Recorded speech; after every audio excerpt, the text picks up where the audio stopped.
Hey, it's Fred, the submarine guy. Today we're going to talk about making a winning lead capture page so you can get more people onto your list so you can market to them. Great idea, huh? Just a little background. I look at literally hundreds of lead capture pages every day on Safe List and traffic exchanges and emails that I get from people and things like that. About 99% of them suck and do not work. And the people that are using them don't realize it. The reason they're so bad is they try to do too much. They try to make the sale on a lot of them, which is absolutely terrible. You'll never, hardly ever make a sale on the first time somebody sees a web page. I guarantee that. It takes about 5 to 12 exposures of your information before people will know, like, and trust you. I'm sure you've heard those things before, and your email system will let you do that. But back to your lead capture page. Your lead capture page needs to be as simple as possible with only one goal, and that is to get the opt-in of the person that's reading it, if they're interested in what you're saying, and I'll show you exactly how to do that. If they're interested in what you're offering, then they can opt into your list, and you can send them 100 emails if you want. At least get up in that 5 to 12 category where 80% of all your sales are made, so you'll at least have a chance of making a sale of whatever it is that you're marketing. Your coaching, your MLM, your sales page, your products, whatever it is. Get the person on your list as a first priority. Let me show you the easiest way to do that and the simplest way to do that. I've been talking down here in the corner, but I've got my blog right up here, and this is just a regular web page on a WordPress blog that I just set up. I put a title in here, winning lead capture pages in minutes, right? And that will create the actual URL that you're going to advertise, okay? So let's see how to make a winning lead capture page and what all it's entailed.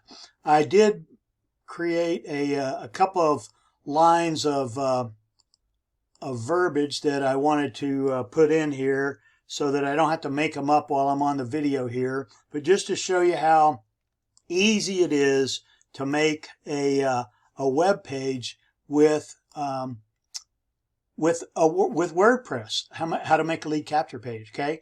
I've pasted in 2 lines. This line 1 is going to be, line 1 is going to be my headline. So I'm going to make it heading 1. And I always like to center things. And line 2 is going to be heading 2. And let's see, unfortunately, there we go.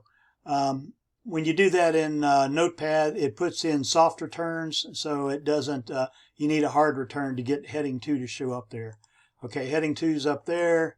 Heading 1 is right there. In fact, I even like to make heading 1 a little bit bigger, maybe 36 points.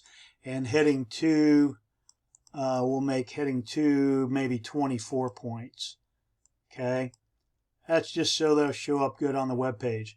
The other thing I like to do is put in some colors. Don't go crazy here, but a red and blue, a little darker red, like around here maybe. And then not the brightest blue, but pretty bright blue right there. There. That looks good. Depends on if you're already branding yourself and you've got a different color scheme. You could make a black and gold or blue and light blue, or whatever your color scheme is. Try not to get a light color on a light background. People make that mistake a lot. They put yellow typing on white backgrounds and you can't read it. So there's my headline.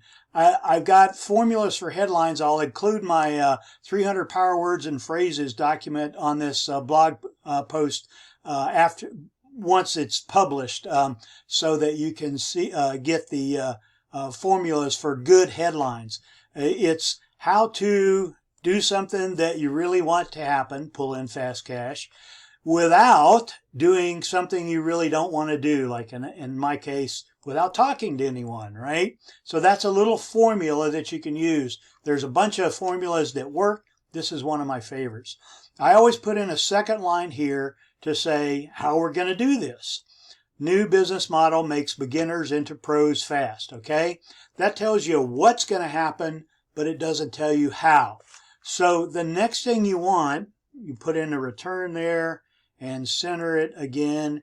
The next thing we want to do is put in a little, what do we want the reader to do? And of course, I've already got those words typed up here. Go back to the blog. Here we go. And paste that in. Then, and it just says, put in your most reliable email, and then a little more about what we're offering. Okay. Now, I'll show you what this looks like on the web in a minute here. The last thing we got to do, again, go back to the center of the form. I'll type in the word form. Why am I doing this? I'll tell you in just a second. The next thing you need to do is put in the HTML code for your lead capture form from your autoresponder. I hope you understood that, okay? It sounds kind of technical, but it's really easy. Again, it's just copy and paste.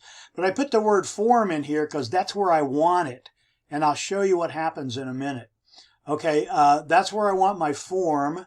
And then I go over to see these two little blocks up here? I'm looking at the visual one right now.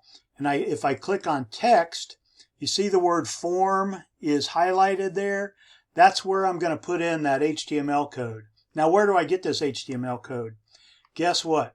It's right from your autoresponder form. I'm in Aweber because that's my autoresponder. I've already designed this form. Of course, I'm not going to teach how to use Aweber. But then once I go to publish, I can get either the JavaScript or the HTML. I tend to use the JavaScript. I didn't always do that a long time ago. Not many people's computers could process Java very well, but now everybody's can. The forms themselves can be in either HTML or Java. Java is much easier to use, and once you put it on your page, you can come back to Aweber and update your form here in the design mode and save it, and it'll be automatically published in this JavaScript on your website without you having to repaste in the code. Really cool idea. Anyway, I highlight the form here, the form HTML code. I right click on my mouse and copy it. I go back over to my page, and remember where I put in the word form? Then all I got to do is paste, and now my HTML for my form is there. Now, unfortunately, WordPress does not show this in the draft mode. Put it back in the center here. So what we do is we save the form, or save the whole page rather, and then we can go over to preview changes. Hey, look, I've got a lead capture page, right? How to pull in fast cash without talking to anyone. New business model makes beginners into pros fast. Here's the instructions for what to do, and there's my form from my Aweber, right? Now, let me show you one other thing too. I use Thrive Architect for my web pages on WordPress. It comes with everything that you need and a lot of templates and stuff. Here's the part, of course, that we're interested in. But the thing I like about it is it shows you down here, this is what it'll look like on a web page. This is what it'll look like on a, let's say a tablet maybe. And this is what it'll look like on a phone, right? You can look all down there. You can see it's got the headline, the subheadline, and the instructions in the form in there.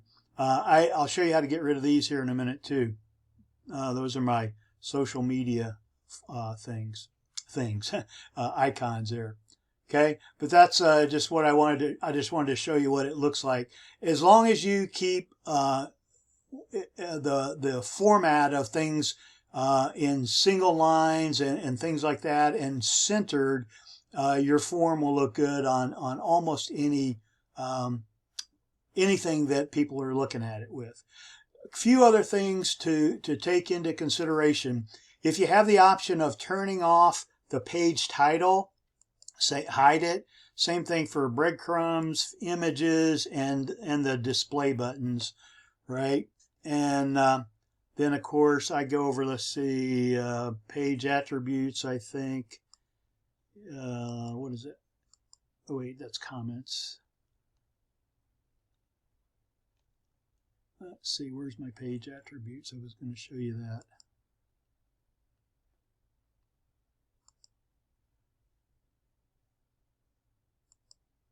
Here it is. Okay, you may have different templates you can use here. The landing page will generally get rid of those, and if you hit update, you'll be good to go. You can view what the page is going to look like by just right-clicking here, open a new tab. Let's see, whoops. There it is. Oop, dog's trying to get in here. Anyway, that's how to build a lead capture page. This is really all you want on a lead capture form. A title that entices the person that you're targeting. A little more information in the sub-bullet, in the subtitle. An exact thing you want them to do. Put in your most reliable email below for a video. A little more about bringing in cash reliably. And then your form. A lot of people will tell you just to put the email on the form. I think it's still a good idea to put the person's name in there. That way you can always address them by their name. And then once they hit send details, you'll have their first name and their email. Okay, so that's all I wanted to go over today.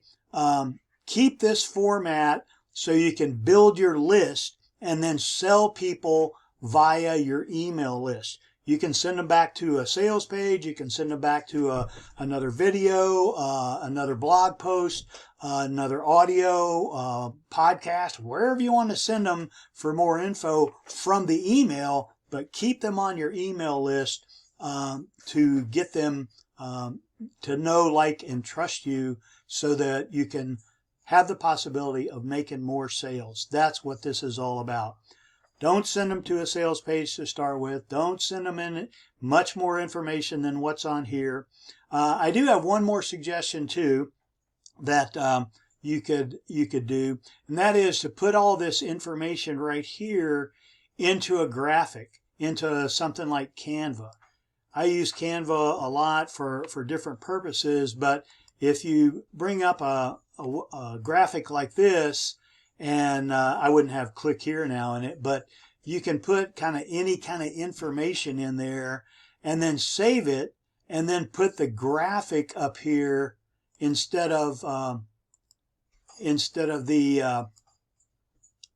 title. In other words, the graphic will contain your title, and it'll probably keep it in the vertical format a little better than this. Same thing. But again, it's only two things: headlines and the lead capture form.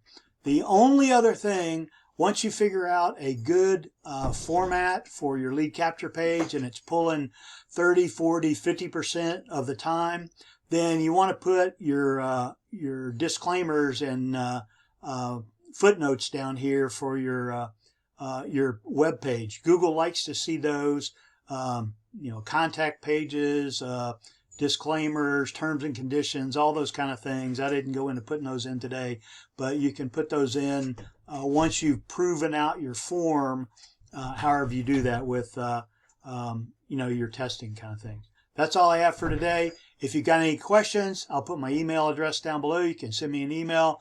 I can show you again different things about this. Again, this is just a WordPress form, WordPress page on a white background. Okay, nothing big. Hope you've enjoyed it. Again, send me an email if you got any questions. That's all I've got for today. Have a great day.